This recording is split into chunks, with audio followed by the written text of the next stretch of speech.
Hello, and I have just finished Lord Demon by Roger Zelazny and Jane Lindskold. Anyway, it's been a journey. It's been a journey full of delight and sadness. There's a lot of delight because the writing is spectacular. The story is as amazing as any Zelazny ever wrote. I really love Zelazny's writing in general. I do feel it tended to improve. I really enjoy the early ones, but as he went on, they became more and more vibrant, and this has a lot of that vibrancy that some of his later books, like I guess Road Marks or Night in the Lonesome October, had. The sadness is because this was his last book, and I don't think he completed it. I think Jane Lindskold completed it for him. She was apparently a protege of Zelazny's. She's an author in her own right. I've never read any of her books. It sounds like after he mentored her, she started publishing in 1992. And it sounds like she was sort of fantasy fiction. Charles DeLint praises her. That probably says something. Charles DeLint is very much fantasy fiction as well. So yes, brilliant book, not one of his smaller ones. And there's so much to say. I really did love it.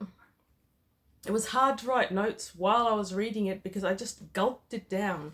And yet it was so full and rich that it did take me quite a while to read. Now, Zelazny's known for loving different mythologies. So I recently saw a conversation with Ira and someone about one of Zelazny's books. That was This Immortal or Call Me Conrad. In that one, it's very much Greek mythology, but if you look at his books in general, you'll find that there's always a mythology as a basis for his standalones. And I would argue that even some of the series like Amber, I personally think, this is a completely personal opinion, I've never heard anyone else share it, I think that things like Amber borrowed very heavily from Renaissance court type stories, may say France or Italy. But Zelazny also did Creatures of Light and Darkness, where he went for Egyptian mythology, Call Me Conrad, as I mentioned, Hindu mythology, Lord of Light. Actually, that was the one that Ira was discussing. He did Navajo mythology, North mythology. He was right into psychoanalysis, Arthurian myths, North mythology, Kabbalah, and all sorts of other weird and wonderful stuff. And the more I read about Zelazny's interests, the more I think I can really see a lot of my interests. So he was probably really pretty diagnostic in forming me as a reader. Now, in Lord Demon, he goes straight for the Chinese mythology. It's my personal feeling that when he was writing Road Marks, he really loved a Chinese potter. Chinese potter was actually something else, but never mind. He really crafted this fascinating Chinese potter characteristic, and I think that based on that, he wanted to do a whole book. And that, essentially, is what Lord Demon is.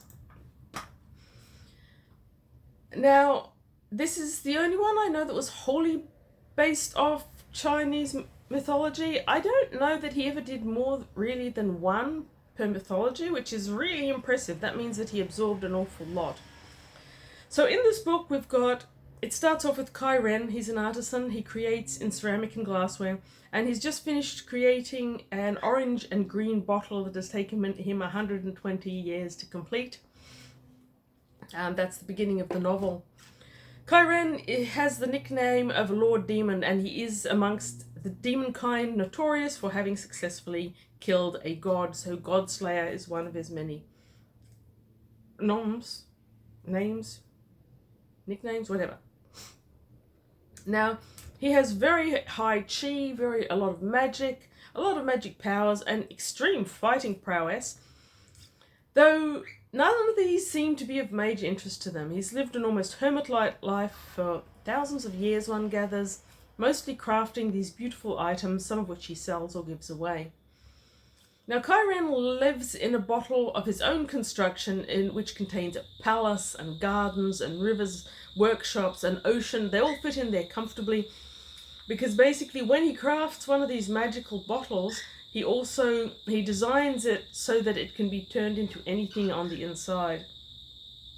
It's guarded by a Chinese-style dragon with a Chinese name that I can't pronounce and 2 faux dogs. Now, I've always loved the faux dogs in Chinese mythology, so I was delighted to see them there. And they are 2 central characters throughout that run throughout the story, because the faux dogs could speak and were much more than dogs or guardians. They were a bit of both, and they were magical creatures.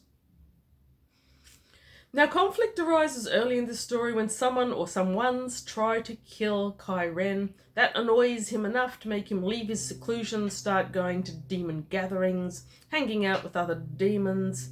Hanging out is a word I use. I'm pretty sure Zelazny never did.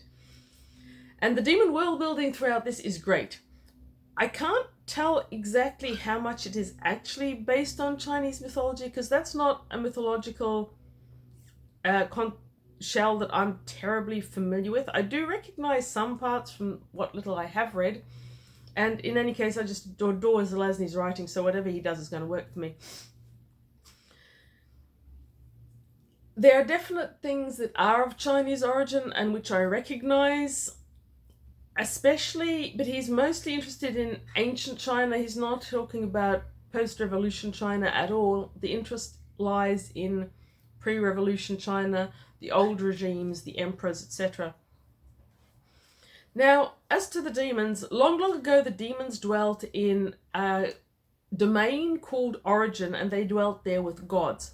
It's described as incredibly rich in qi. They do actually visit that domain at one stage during the story, and they become drunk on the level of energy that is available to them there.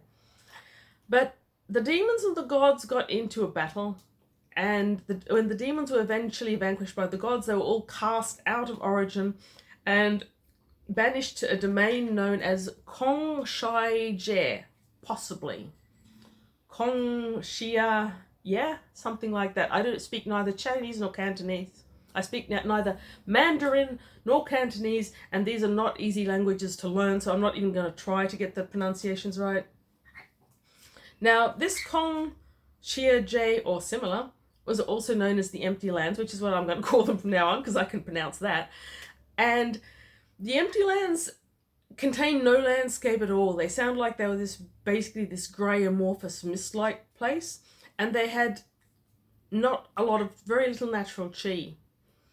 Now, the demons had the power and the magic to remodel the Empty Lands into something more resembling Origin, or indeed to anything else they wanted to remodel them as. But in order to do that, they needed qi, and because that, which is their life force and the origin of their magic and their power, and ours as well, if you believe in things like Tai Chi or Feng Shui, qi, the energy forces, are the important bits. And they're very important throughout this novel. Now, because there was so little natural qi in the Empty Lands, and because it accumulated there so very slowly, it's talked about as a natural force that will accumulate, but some things will make it accumulate more. Running water will make it accumulate, but things can block it. Now, because the Empty Lands were so empty of it, it basically took centuries, we are told, before enough accumulated to restyle it. And during this time, the demons were basically starving, so they didn't have enough qi for themselves, and they ended up with various problems because of that lack of qi, which I won't go into because it's a fairly significant plot builder, and I think that the unfolding of the plot and the story in here is so good that I just think people should read it. Okay, so by the time they had the wherewithal of qi to remodel these Empty Lands, by that stage they'd already imported a lot of stuff from Earth, and so a lot of it didn't get remodeled. Now, they could travel to Earth using these gates, gates are part of the story. Again, they're throughout it. They're not over-explained. And that's the thing about Zelazny, that if you're a strong fantasy reader, and I've got to say that Lord Demon is far more fantasy than it is science fiction. There's very little science, if any, in there at all. It's basically a fantasy story. From one of the old Grand Masters of SFF before they were separated in the bookshop. One thing that I often see fantasy reviewers saying, that they didn't understand the magic system, they didn't enjoy the book because they didn't really know what was possible, things were never explained. Well, it's possible that those ones won't love Lord Demon, because Zelazny doesn't really bother to explain a lot of things, and he doesn't do that in quite a few of his other books, like Mad Wand, Road Marks. It's like there is a system there in place, and he obviously understands it, but he doesn't explain it to you too much, and you just have to accept it. He'll just sort of say, "So it is, and thus it must be," and you either accept that and complete the reading experience by which you will be enriched, or you reject it and will be poorer thereof. Okay, back to the demon lands. So, the demons and their social structure in this are unequivocally Chinese. And the reason for that is given very much as a passing comment. So, when they moved to the empty lands, most of the gates were through to China, and we're talking about ancient China here. So that was where the demons largely went. And they molded Earth. Earth has chi, obviously. They molded the society, and the society molded them. And so what we've got in the demon kingdoms is very, very Chinese. And it seems to be mostly that it was ease of convenience. The original gates opened on China. That's where they got their stuff and brought it back to the empty lands. That's where they went for chi. That's where they went, and they helped shape the very fundaments of Chinese demon mythology in ways that suited them, but aren't necessarily always entirely their personal nature. So that was where demonkind and earth and humans first mingled. And there's a few fun little comments. For example, coins are used throughout demonkind. They're described as round with a hole in the middle, which, as I'm sure many people know, are what the ancient Chinese coins, possibly the modern Chinese coins as well, look like. And there's a cute little short debate about whether the demons inherited the chi coins from the Chinese appearance or the Chinese from the demons. The demons feel that Chinese got it from them, of course. Yes, all of that's very enjoyable. Now, the attempts to kill Kai Ren and steal his faux dogs was apparently the forerunner to a new war, which leads us into the very complex, convoluted, and very, very mobile plot. There's a lot happening in this book, and quite a few characters that it happens to. You've got various demon allies of Kai Ren, and then he makes a friend in the real world. I think it was in America. I think it was San Francisco. He goes through there and finds a really old Chinese American who makes kites, and who Kai Ren feels has sorceress experience, and basically they become friends. The human becomes aware of Kai Ren's nature, though he mostly sees him looking as a human, because demons can look whatever they like. And he starts coming and visiting with him, and eventually him and his granddaughter become major parts of the plot. His granddaughter is a sorceress, as Kai Ren sees it, and a practitioner of Feng Shui. Now, their part in the novel becomes intense at a point around about the 100-page mark, where Kai Ren's enemies, who I am not going to disclose, take him captive. They steal away all the chi that makes him a dragon, a demon, and they basically transform him into a human. They send him off to Earth for imprisoning in an asylum, and there is this marvelous Easter egg which I adored on page 120. Lord Demon wakes up with his power stolen in an Earth asylum, and lying there he reflects that this thing once happened to a fictional character that he was aware of. And it's a total bend of the knee to Corwin in the Amber series, though neither Corwin nor Amber are mentioned. But it's such a puckish mention, and I love the Ambers so much that, yeah, I really enjoyed that. Unlike Corwin from Amber, Lord Demon does not retain amazing powers. Now he's just human, and he ends up being rescued from the sanatorium by his human friends.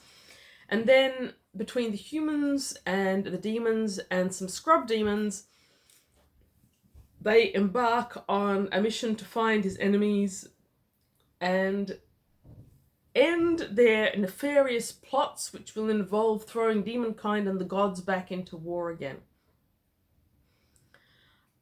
And it is just so rich. And along the way, they need to rescue the faux dogs that have been taken captive but have since had puppies. You've got some amazing demon characters. There's one that is normally only talked of as he, but he is one of the very few, if the only remaining demon from the original ones that were cast out of Origin. And Zelazny's powers of description when Kai Ren goes to visit him in his domain are absolutely phenomenal. So there's so much I love about this book. And yet it was the last book he wrote. I honestly can't tell how much of it was Zelazny and how much Lindskold, possibly because I've never read any of her work. If you'd have told me that this entire book was written by Zelazny, I would have believed you. I have no reason to think otherwise. And maybe that's because Lindskold knew his writing so well she could replicate it. Or maybe they had it all hashed out and laid out and she just needed to fill in some detail. I will say that the majority of the really amazing descriptions are early on. I don't know that that reflects on the fact that maybe they hadn't reached the end or not. Look, I don't know. After Zelazny died, a number of books, especially in the Amber series, have been written by other people. I have always resisted reading any book written in his worlds or his background by someone else. And that's because as far as I'm aware, in his will, he requested that none of his books or stories be ghostwritten or added onto by other writers. His family chose to go against that, and they allowed other people to write Amber books. I haven't read any of them. I'm still sulking a little bit about that. And so, to an extent, I could be a bit sulky about this. I don't think this counts as something that he was against in his will, though. If only because Jane Lindskold was her mentor and they were writing this together when he died, at my understanding.